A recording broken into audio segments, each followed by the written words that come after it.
Первое место – Пушка. Изверг, который принес самые печальные эмоции для Денджи и для фанатов Бензопилы.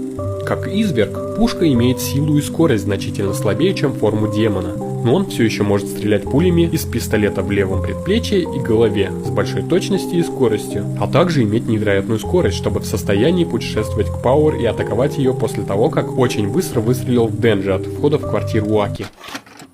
А если ты хочешь знать, кто является сильнейшим из демонов, то смотри наши предыдущие ролики.